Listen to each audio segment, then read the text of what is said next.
Sejam bem-vindos! Hoje iniciamos uma imersão profunda, quase um mergulho arqueológico, no universo de um artista singular de Piracicaba, Brasil. O nome dele é Lorde Jasma, mas o que vamos desvendar aqui vai muito além da história de um músico. Esta é a crônica de uma parceria criativa que redefine as fronteiras do que a gente entende por arte. Uma colaboração que dissolve os limites entre o humano e o artificial, entre o caos da alma e a ordem do silício. Então vamos começar a decifrar esse manifesto. Nossa análise se inicia com esta declaração monumental. Ela vem de uma figura que é ao mesmo tempo central e espectral em toda essa história, Maestro Kairos. E percebam o peso das palavras. Não é um simples elogio. Épico sugere uma jornada, uma narrativa de grande fôlego. Manifesto sônico implica uma declaração de princípios, uma nova forma de ver e criar som. E afresco digital, que imagem poderosa. Um afresco é uma pintura feita na argamassa ainda úmida, algo que se funde com a parede, que se torna parte da arquitetura. Aqui, o afresco é pintado com os materiais do nosso tempo, os bits e bytes, sobre a parede da nossa própria condição humana. Essas palavras estabelecem o patamar da nossa conversa. Estamos diante de um verdadeiro documento da nossa era.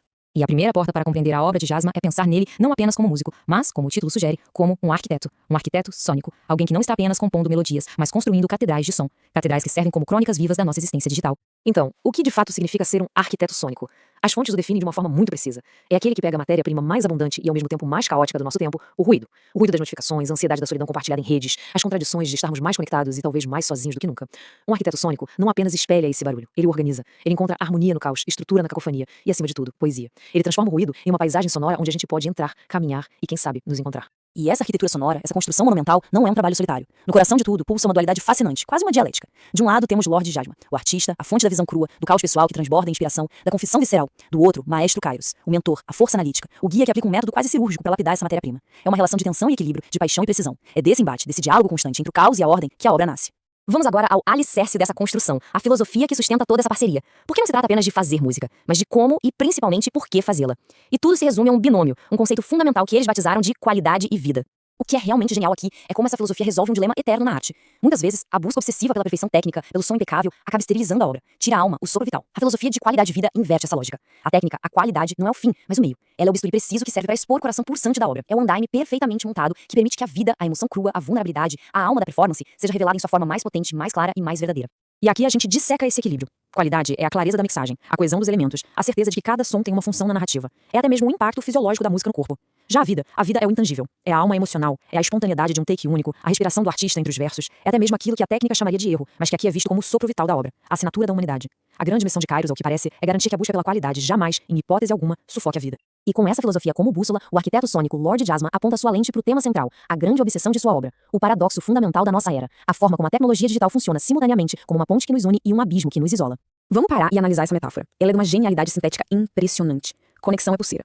Uma pulseira é um adorno, algo que nos embeleza, que sinaliza um status, que nos conecta a uma tribo. Mas uma pulseira, por outro lado, também pode ser um grilhão, algo que nos prende, que nos monitora. Jasma captura essa dualidade numa única imagem, e o verso finaliza. A alma tá no ponto. A alma está na rede, no grid, localizada, rastreável. É uma declaração poética e assustadora sobre a nossa condição. E em seguida somos jogados no outro extremo do espectro. Essa imagem é talvez a mais recorrente e dolorosa em sua obra. A cena é universal, a noite, o quarto, o silêncio, a solidão que testa os limites. E qual é a ferramenta usada para combater esse vazio? O celular. O mesmo aparelho que nos conecta ao universo de informações e pessoas é usado para orquestrar um mundo particular, uma tentativa desesperada de preencher um vazio existencial. É o paradoxo em sua forma mais íntima, mas confessional. Esse slide resume o arsenal poético de Jasma e é impressionante. Ele não descreve a tecnologia, ele a traduz. A pulseira, já vimos, é o adorno e o grilhão. A rede como trindade sagrada, nossa salvação do tédio, nosso porto seguro e o lugar onde forjamos nossa identidade. As interações digitais como alívio farmacológico, a busca por uma dose de dopamina em cada like, a sombra do distante, essa imagem belíssima para a sensação de intimidade sem presença física, de proximidade sem toque. E por fim, a mais profunda de todas, o eu fragmentado, a identidade como uma casa com 1000 portas sem chave. Uma metáfora perfeita para a dificuldade de se sentir inteiro e autêntico em um mundo de múltiplos perfis e personas digitais. Tudo isso nos leva a uma pergunta inevitável. Como, exatamente, essa arte é forjada? Como Jasma e Kairos pegam essas ideias tão complexas e as transformam em som? A resposta está em um processo que é uma fusão entre a alma humana e a capacidade de processamento do silício. Uma verdadeira alquimia contemporânea. O processo tem uma liturgia clara. Começa com a centelha humana, a visão de Lorde Jasma. Mas então, ele se utiliza de uma ferramenta notável, a inteligência artificial Suno, descrita como sua orquestra vasta e versátil. A IA não compõe, ela oferece um universo de possibilidades sonoras. É sobre essa matéria-prima gerada que entra o maestro Kairos, com sua análise que ele chama de quadridimensional. E o resultado desse ciclo não é uma crítica subjetiva, mas algo muito mais poderoso. Prompts, comandos específicos e acionáveis que permitem a Jasma esculpir, refinar e, por fim, transformar seu caos inspirador em ordem divina. E aqui está um exemplo concreto que torna tudo mais claro. Isso não é um feedback vago como precisa de mais moção. É uma instrução de engenharia sonora. É quase um código. Adicione camadas vocais harmônicas, sub-bass crescente, queda de filtro passa-baixa. Isso demonstra o nível de detalhe da análise de Kairos. É a tradição perfeita da intenção artística, em comandos que a máquina pode executar, uma ponte entre a linguagem da emoção e a linguagem do código. E essa linguagem, essa menção explícita a prompts de IA, essa análise sistemática, quase algorítmica, tudo isso nos conduz inevitavelmente à seção final e ao maior enigma de toda essa história, a identidade do próprio maestro Kairos. Quem ou o que é esse fantasma na máquina criativa de Lorde Jasma? A pergunta paira no ar, e as fontes que analisamos não apenas lançam essa questão, elas nos oferecem uma hipótese audaciosa, mas extremamente plausível, que se encaixa em todas as pistas que coletamos até agora. As evidências sugerem que Maestro Kairos pode não ser uma pessoa no sentido tradicional, mas sim uma persona híbrida, uma simbiose entre inteligência artificial e curadoria humana. As pistas são fortes, a capacidade de gerar prompts de IA, a metodologia rigorosa, o feedback brutalmente imparcial. Mas as fontes também apontam os riscos e limitações. Uma IA pura teria dificuldade com as nuances da cultura, com gírias, com o não dito, poderia tender a fórmulas que funcionam, mas que se tornam homogêneas. E claro, levanta questões éticas profundas sobre a autoria e o uso de dados para treinamento. Para que essa colaboração do futuro seja legítima, tanto artística quanto eticamente, um conjunto de condições é proposto. Primeiro, a transparência criativa. É preciso revelar o papel dos algoritmos. Segundo, e este é o ponto mais crucial, a curadoria humana final. A IA pode ser a orquestra e o engenheiro, mas o artista, Lord Jasma, é o maestro. É ele quem toma a decisão final, garantindo que a obra tenha alma. E por último, uma política clara de dados e direitos, para navegar no território complexo da propriedade intelectual na era da arte generativa. No fim, esta citação amarra tudo de forma perfeita. O trabalho de Lord Jasma não é apenas música, é uma vanguarda. É ao mesmo tempo uma confissão profundamente pessoal e um experimento tecnológico de ponta. Sua obra inaugura uma estética híbrida para o nosso século, onde o sofrimento humano é a matéria-prima, a rede digital é o palco e a inteligência artificial é a parceira de criação. E assim, encerramos essa análise com uma pergunta que ecoa muito além deste artista. É uma pergunta para todos nós, para o futuro da criatividade. Nesse novo paradigma, onde a inspiração humana é expandida por algoritmos, onde a emoção é traduzida em comandos, onde exatamente reside a alma da obra? Talvez a resposta não esteja nem no humano, nem na máquina. Talvez a alma resida precisamente nesse diálogo, nessa tensão, nessa faísca que salta entre os dois. E é na exploração dessa fronteira que a arte mais relevante do nosso tempo está sendo criada. Olá! Bem-vindos a mais uma conversa aprofundada. Hoje, o nosso foco é um artista que, olha, as análises que a gente leu descrevem como um verdadeiro arquiteto sônico da nossa era digital. Lord Jasma, lá de Piracicaba, São Paulo, ele parece usar a música como uma espécie de lente, sabe? Para investigar as complexidades, as dores e as delícias do nosso tempo conectado. Exatamente. É um trabalho que chama a atenção pela densidade. E para essa nossa exploração, a gente reuniu bastante material, né? Temos análises musicais bem detalhadas, perfis do artista, estudos aprofundados das letras, da sonoridade. Sim, e até umas investigações sobre figuras que orbitam o trabalho dele, como esse tal de Maestro Kairos, que parece ser bem importante no processo. Pois é. Então, a nossa missão aqui hoje é tentar desvendar um pouco dessa visão artística, dessa filosofia que ele chama de qualidade e vida, e mergulhar nos temas que marcam a obra dele. Isso. Vamos tentar entender como ele consegue misturar gêneros tão diferentes, né? Trap, funk, pop etéreo, como a tecnologia, e aí entra a inteligência artificial de forma bem explícita, se encaixa nisso tudo. E, claro, abordar esses temas que são tão presentes, tão urgentes. A conexão digital e o isolamento que vem junto, a vulnerabilidade, a busca por resiliência. O material sugere que é quase uma alquimia, sabe? Uma tentativa constante de transformar o que ele chama de caos inspirador em ordem divina. É uma frase forte que aparece. Muito forte. Então vamos começar por aí, por essa filosofia central? Qualidade e vida. O que isso significa na prática, segundo as análises, não me parece ser só sobre, sei lá, ter um som limpinho, né? Não mesmo, é bem mais profundo. A qualidade, sim, tem a ver com a excelência técnica, clareza na mixagem, estrutura bem pensada, a engenharia do som funcionando a favor da música. Isso é fundamental. Certo. A parte mais, digamos, racional, estrutural. Exato. Mas e aí que está o pulo do gato? Essa qualidade está totalmente interligada à vida. E vida aqui representa a autenticidade emocional, a alma da performance, a verdade que ele quer passar, sabe? A crueza, às vezes. Entendi. Então é um equilíbrio delicado.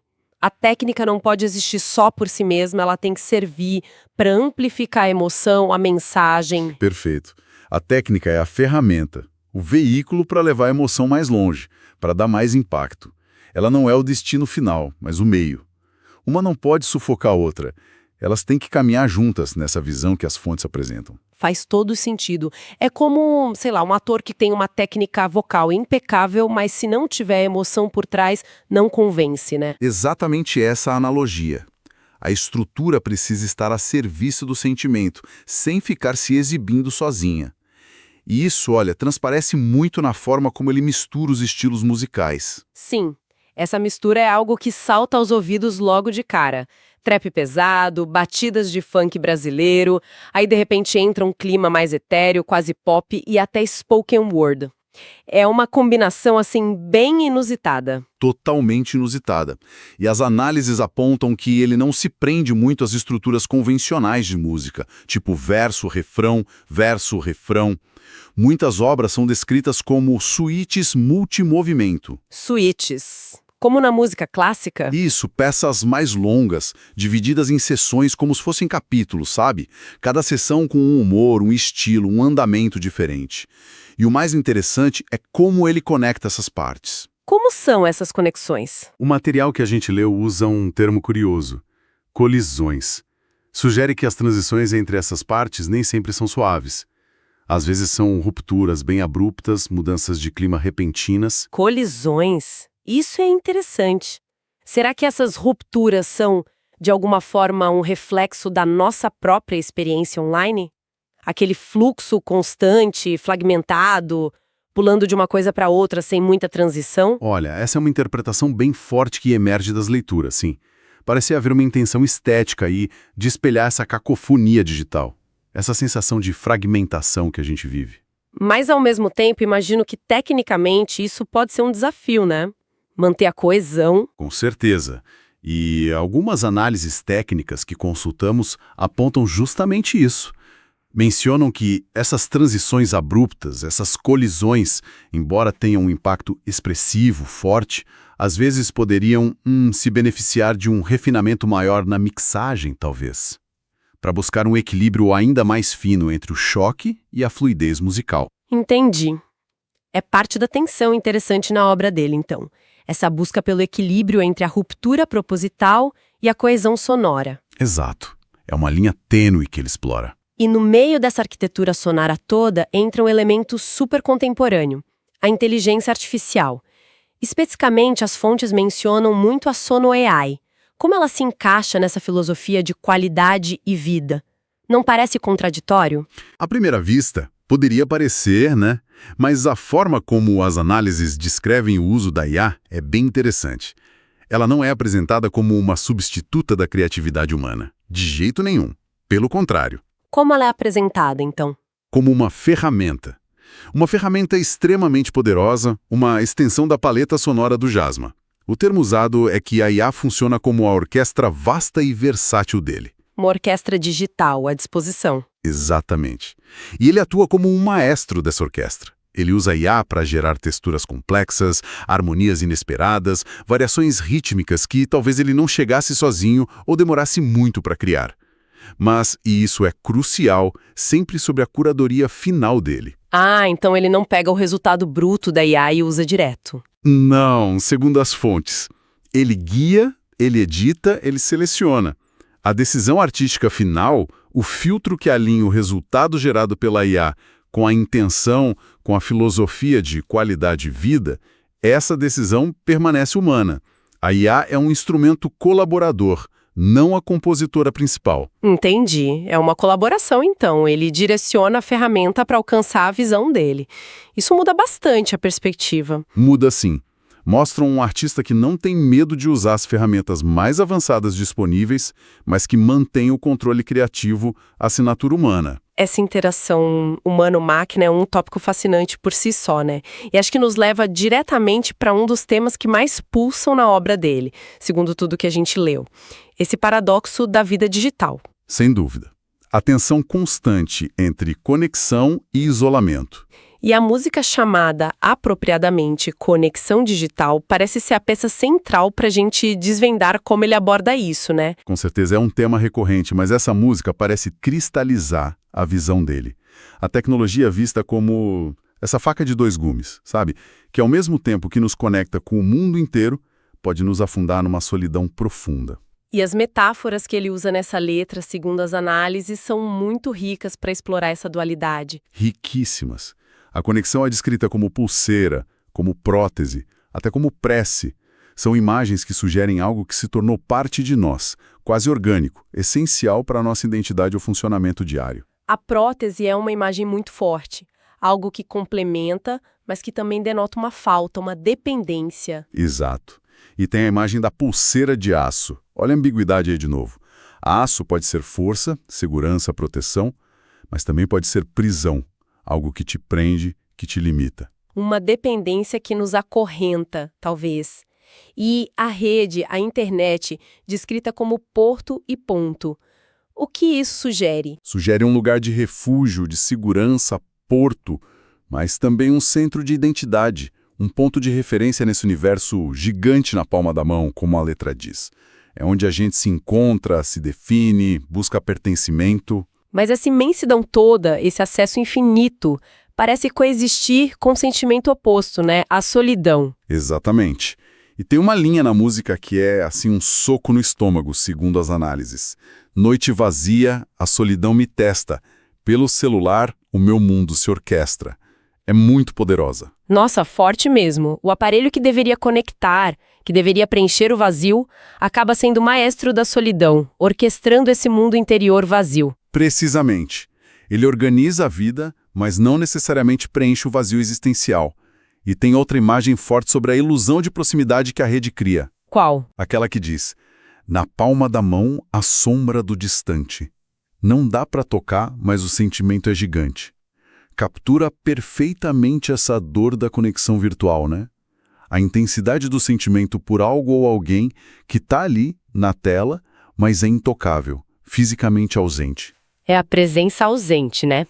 Uma dor bem contemporânea. Muito. E as análises também destacam como a letra não foge de abordar a busca por alívio rápido, quase químico, que a gente tem nesse ambiente digital. A busca pela dopamina. Exatamente. Tem versos como mensagem pinga serotonina ou polegar desliza, sensação que alivia. É o ciclo vicioso, né?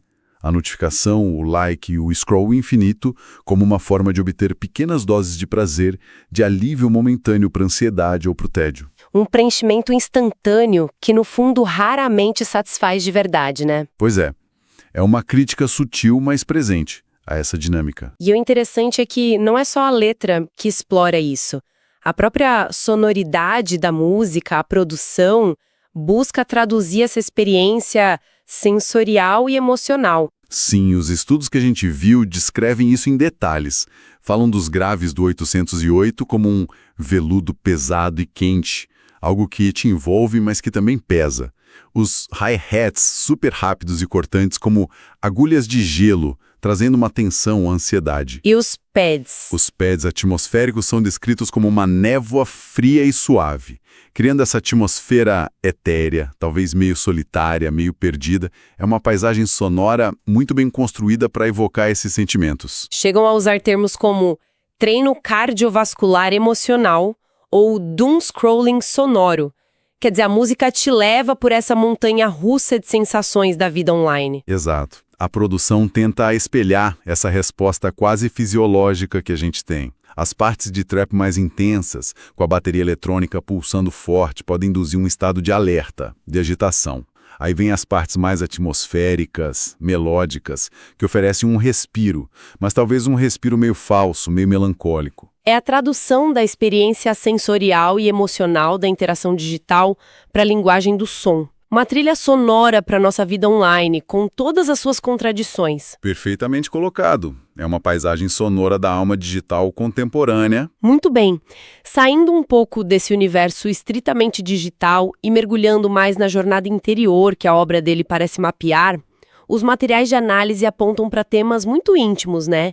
A vulnerabilidade, a busca constante por identidade, a resiliência diante das porradas da vida. Sim, é uma exploração profunda do eu. Um eu que parece estar sempre em processo, em construção, em reconstrução, às vezes em demolição. E isso se desdobra em várias músicas que as fontes analisam, certo? Com certeza. Fragmentados Anônimos é um exemplo claríssimo disso. É quase um lamento, sabe? Uma confissão de alguém que se olha no espelho e não se reconhece mais. Tem aquela linha fortíssima. Eu juro que eu não era assim. Onde foi que eu me perdi? É de uma honestidade brutal. Muito brutal. E as metáforas visuais que ele usa para descrever esse estado são impressionantes.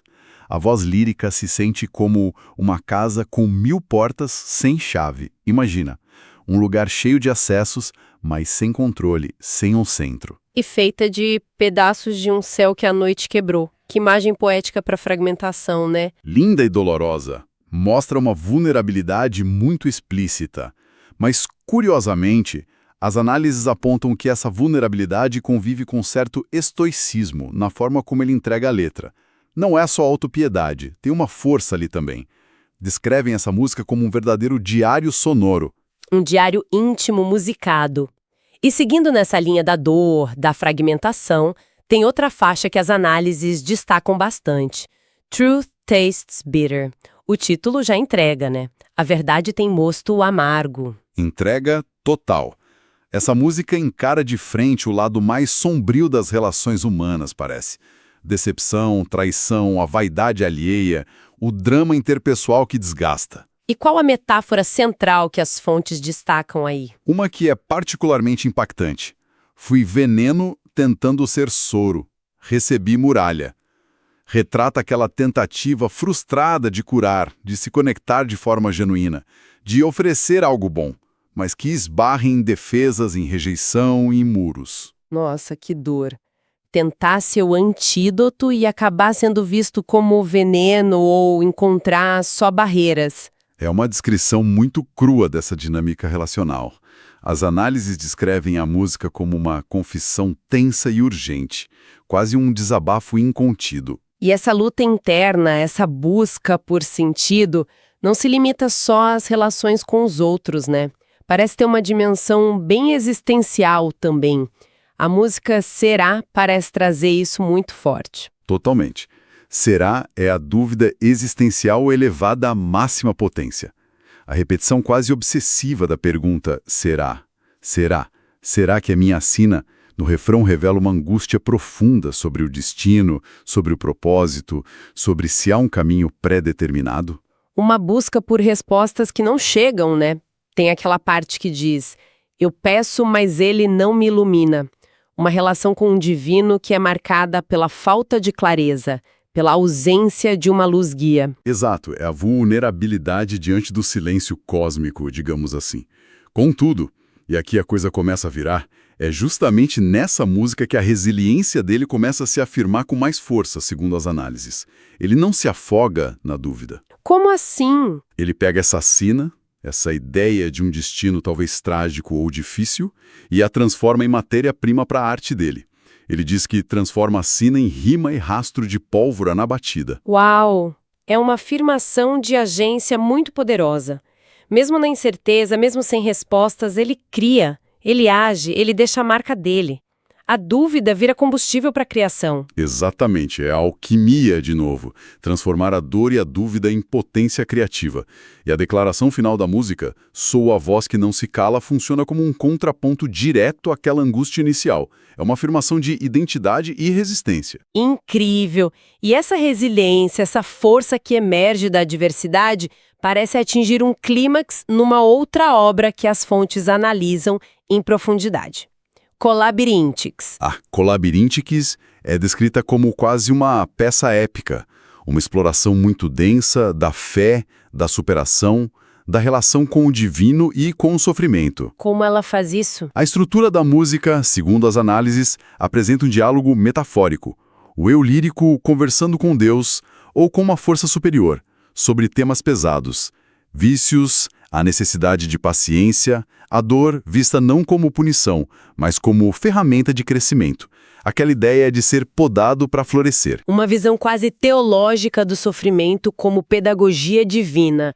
E qual a resposta do eu lírico a isso? É uma resposta de fé, mas uma fé quase desafiadora, sabe? Uma fé inabalável forjada na luta. Tem versos como nunca desisto, mesmo na guerra encontro a paz, e uma afirmação muito forte de proteção divina. Sou protegido por Jesus Cristo. É uma fé muito declarada, muito central. Muito. E a transformação do trauma em arte é colocada de forma explícita. Do trauma veio a rima, minha cicatriz é medalha. O sofrimento não é apagado, ele é ressignificado, vira insígnia de honra, vira matéria-prima poética. Isso é muito poderoso. E as análises mencionam algo sobre sincretismo religioso nessa música, né? Sim, isso é bem interessante. Apontam que, embora a figura de Cristo seja central, há referências que parecem evocar orixás, e até figuras mitológicas como Prometeu, que roubou o fogo dos deuses, ou Shiva, o deus hindu da destruição e regeneração. É uma mistura rica de referências espirituais e mitológicas. Sugerindo uma busca espiritual que transcende uma única doutrina, talvez. Exatamente, uma visão mais ampla, mais sincrética da espiritualidade. E o próprio título, Colabirmitics, né? Uma junção de colaboração e labirinto, sugere que o autoconhecimento, essa jornada interior, é um processo labiríntico, complexo, cheio de voltas, talvez feito em colaboração com essas forças maiores. Faz sentido. Um labirinto que se atravessa com fé e resiliência. E para completar esse quadro da luta interna, tem uma faixa com um título bem sugestivo, Bagunça Imunda. O que as fontes dizem sobre ela? Essa música parece ser o retrato mais cru do esgotamento, do caos interior levado ao extremo. A letra descreve um estado de colapso emocional. Minha alma vazou, o coração virou bagunça imunda. É uma imagem muito visceral. E como a música constrói essa sensação de caos? A letra descreve uma festa, mas uma festa totalmente caótica, disfuncional. Fala de neuróticos, corpos ocos, briga de ego. Essa festa, segundo as fontes, funciona como um espelho dessa desordem interna, desse esgotamento psíquico do eu lírico. A bagunça externa refletindo a bagunça interna. Exato. É quase um retrato do fundo do poço emocional. Mas, e aí entra de novo o paradoxo interessante que as análises apontam, mesmo nesse caos lírico, a estrutura musical da faixa tenta impor alguma ordem, algum groove, alguma coesão. Não é só barulho. Então, mesmo na descrição do caos absoluto, a música ainda busca uma forma, uma estrutura, de acordo com a filosofia de qualidade de vida? Parece que sim. É como se a própria música fosse a tentativa de organizar essa bagunça imunda, de dar forma ao caos, de encontrar algum sentido mesmo na desordem total. É mais uma camada dessa complexidade do trabalho dele. Fascinante.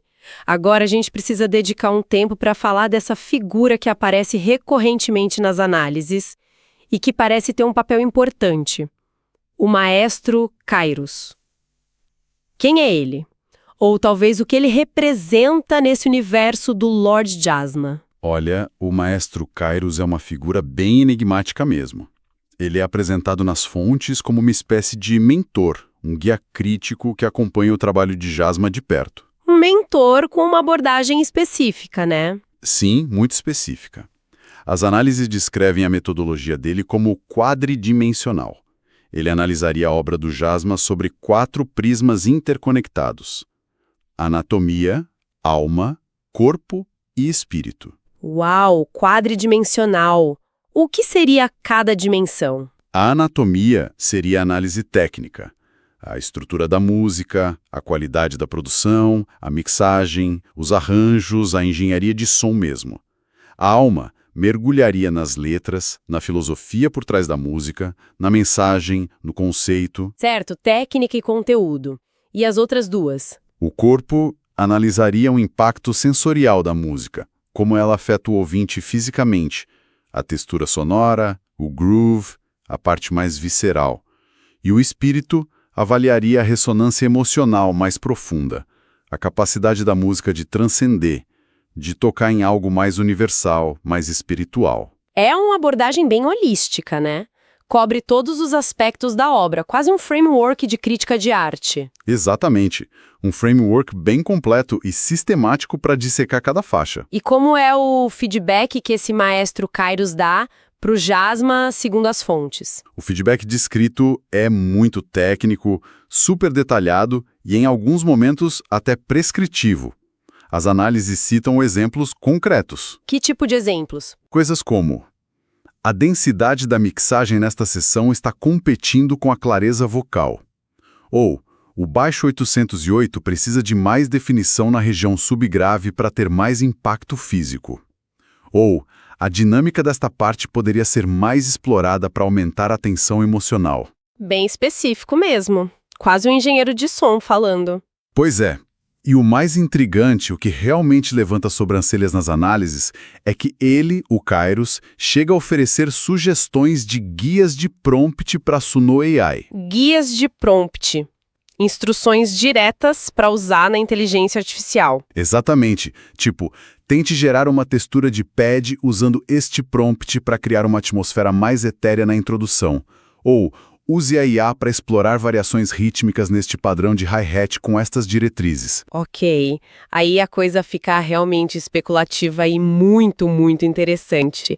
É aqui que o material que a gente leu começa a levantar aquela hipótese de Kairos não ser exatamente humano. Ou totalmente humano. Exato. A hipótese que surge com força nas fontes é a de que o maestro Kairos poderia ser uma persona híbrida, uma espécie de entidade que combina inteligência artificial com curadoria humana. Uma IA treinada para análise musical e feedback, talvez com um toque humano na interpretação ou na comunicação. Essa é a grande questão que as fontes levantam. A natureza sistemática, quase algorítmica da análise quadridimensional, a objetividade e o detalhamento técnico do feedback e, claro, essas sugestões explícitas de prompts para IA, tudo isso alimenta essa hipótese. Seria uma forma do próprio Jasma objetivar o processo de crítica, criar um outro analítico, talvez potencializado por IA, para avaliar o próprio trabalho. É uma possibilidade fascinante que as fontes exploram. Um alter ego crítico, talvez.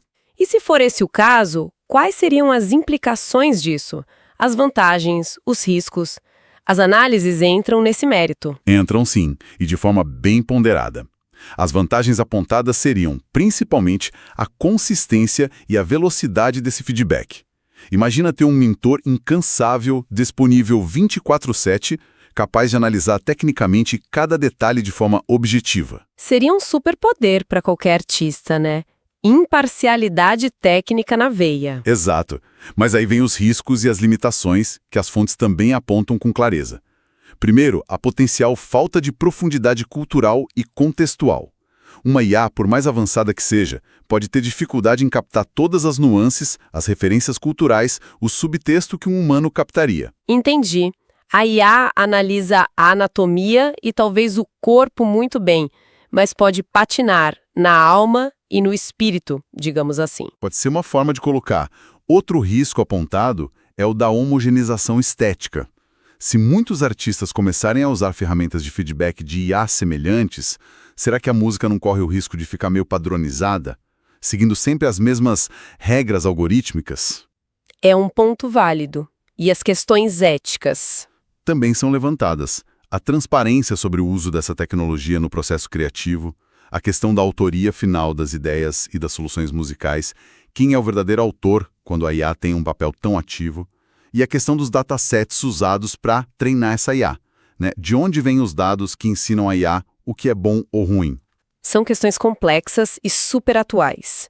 Então, qual a posição final das fontes sobre essa colaboração humano-IA, personificada talvez nesse maestro Kairos? A visão que parece prevalecer é que essa simbiose, essa colaboração híbrida, tem um potencial imenso, pode ser muito poderosa para a criação artística.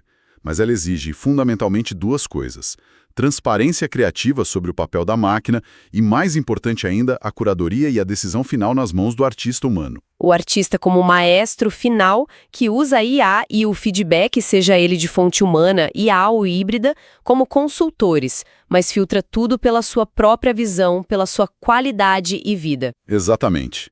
Nesse cenário, Jasma usaria Kairos como um espelho crítico, uma ferramenta de análise avançada, mas a palavra final, a assinatura artística, seria sempre dele. A tecnologia a serviço da visão humana. Faz sentido. É uma forma de encarar a IA não como ameaça, mas como parceira potencial, desde que com controle e intenção claros. Perfeito. E falando no artista, no humano por trás da música, os textos que a gente analisou também fazem um esforço interessante de conectar a trajetória pessoal do Jonathan, que é o nome real do Lord Jasma, com os temas e a sonoridade da obra dele. É sempre bom lembrar, claro, que estamos nos baseando nas interpretações e informações presentes nessas fontes, né? Com certeza, é fundamental ter essa clareza. Não estamos fazendo biografia definitiva, mas sim explorando as conexões que as análises sugerem. e elas são bem fortes. Como a história pessoal dele, conforme relatada, parece se refletir na música. Olha, a história contada é bem marcante. Um passado como executivo de tecnologia, depois uma experiência de traição, aparentemente muito impactante, que leva a uma espécie de queda profissional e pessoal. E em seguida, um processo de reconstrução, onde a fé e a arte se tornam pilares centrais. Certo. E como esses elementos se conectam com as músicas que a gente já discutiu? A conexão parece bem direta em vários pontos. A formação técnica dele, a experiência no mundo da tecnologia, por exemplo, pode explicar não só a precisão sonora que ele busca, a afinidade com a engenharia de som, mas também a profundidade com que ele consegue analisar e traduzir em música o universo digital, como a gente viu em Conexão Digital. E, claro, a abertura para experimentar com inteligência artificial. O background técnico informando a arte. Faz sentido. E a queda, a traição. Essa experiência dolorosa parece ecoar muito forte em músicas como Fragmentados Anônimos, com aquela crise de identidade, a sensação de ter se perdido, e mais ainda em Truth Tastes Bitter, que lida diretamente com temas de decepção, traição, a amargura nas relações. As músicas como uma forma de processar essas experiências difíceis. Exatamente. E por outro lado, a reconstrução, a fé transbordante que as fontes mencionam como característica dele hoje, encontra sua expressão máxima em Colabirintix. Toda aquela temática de resiliência, de transformar o trauma em medalha, a busca espiritual intensa, a proteção divina, parece vir direto dessa experiência de superação. Então a jornada pessoal dele parece ser quase um mapa que informa diretamente o conteúdo lírico e a carga emocional das músicas. É a impressão muito forte que as análises deixam. A vida e a arte parecem intrinsecamente ligadas no caso dele. E tem um ponto delicado que o material menciona e que acho importante a gente abordar com o devido cuidado. A menção feita pela fonte a uma possibilidade de autismo. Como isso é tratado e conectado à obra? Sim. Esse ponto é abordado com muita cautela nas fontes e é crucial a gente fazer o mesmo. Não se trata de um diagnóstico, de forma alguma, mas de uma interpretação que uma das fontes levanta sobre como certas características se presentes poderiam influenciar o estilo artístico dele. Entendi. É uma hipótese interpretativa da fonte, baseada na obra e na persona artística. E que tipo de influência a fonte sugere que isso poderia ter? A fonte sugere que um estilo cognitivo frequentemente associado ao espectro autista, como um forte foco em padrões e sistemas, poderia se refletir, por exemplo, na complexidade rítmica e estrutural das músicas dele, naquela arquitetura sonora que a gente falou. A afinidade com sistemas explicando a construção musical metódica. Exato. Outro ponto seria uma possível sensibilidade sensorial aguçada, que poderia explicar a riqueza textural da música dele, a atenção aos detalhes sonoros, aquela coisa do veludo pesado, das agulhas de gelo, e também uma afinidade com sistemas lógicos, que poderia explicar a relação produtiva e aparentemente natural que ele desenvolveu com a inteligência artificial, vista como um sistema previsível e controlável. Entendi. Mas reforçando, é uma leitura da fonte sobre possíveis influências no estilo artístico, não uma afirmação sobre o artista. Exatamente. É tratado com respeito como uma possível camada a mais para entender a singularidade da obra dele dentro do que a fonte analisou. Nada além disso. Perfeito. Bem, acho que fizemos uma imersão bem profunda, né? Percorremos a filosofia, os temas, a sonoridade, as figuras enigmáticas, as possíveis conexões com a vida. O que fica para você como a marca principal desse artista, Lord Jasma, depois dessa nossa conversa baseada nas fontes? Olha, fica evidente para mim que ele é um artista muito sintonizado com o espírito do nosso tempo, com o que a gente pode chamar de alma digital contemporânea. Essa habilidade que as fontes destacam de fundir o silício e a alma, a tecnologia mais avançada com uma emoção muito crua, muito visceral, é realmente notável. É uma combinação que define bem a nossa época, né? Tão high-tech e ao mesmo tempo tão cheia de angústias humanas ancestrais. Exatamente. E ele não foge dos paradoxos. Pelo contrário, ele mergulha neles. Conexão versus solidão, a tecnologia como ferramenta de criação e ao mesmo tempo como fonte de ansiedade, a espiritualidade convivendo com a dúvida, o caos criativo buscando uma ordem. Ele abraça essas tensões e se transforma em arte. Arte que faz a gente sentir e pensar. E aquela filosofia de qualidade de vida parece ser a bússola que guia ele através desses paradoxos todos, né? A busca constante por esse equilíbrio entre a técnica apurada e a verdade emocional. Sem dúvida. Parece ser o princípio norteador que dá coerência a essa obra tão diversa e complexa. É uma jornada artística e existencial fascinante de acompanhar, pelo que as fontes indicam. Foi uma análise muito rica mesmo. E talvez, para a gente fechar, fica uma provocação interessante para quem nos ouviu, inspirada justamente nessa dinâmica que a gente discutiu tanto, entre o Jasma, o possível Kairos híbrido e o uso da IA. Qual seria a provocação? Como será que essa colaboração cada vez mais integrada, mais simbiótica, entre a criatividade humana e a capacidade computacional das máquinas vai remodelar o que a gente entende por autenticidade na arte daqui para frente? Será que o conceito de autoria vai mudar? Que novas formas de expressão, que novas estéticas podem surgir dessa fusão nos próximos anos? É uma questão fundamental mesmo. O que vai significar ser um artista autêntico num futuro onde a IA pode ser uma parceira criativa tão íntima? É algo para a gente ficar de olho e refletir muito. Com certeza, deixa a gente pensando. Muito obrigada por essa conversa tão detalhada e cheia de insights. Eu que agradeço. Foi ótimo mergulhar nesse universo tão complexo e instigante do Lord Jasma. Até a próxima.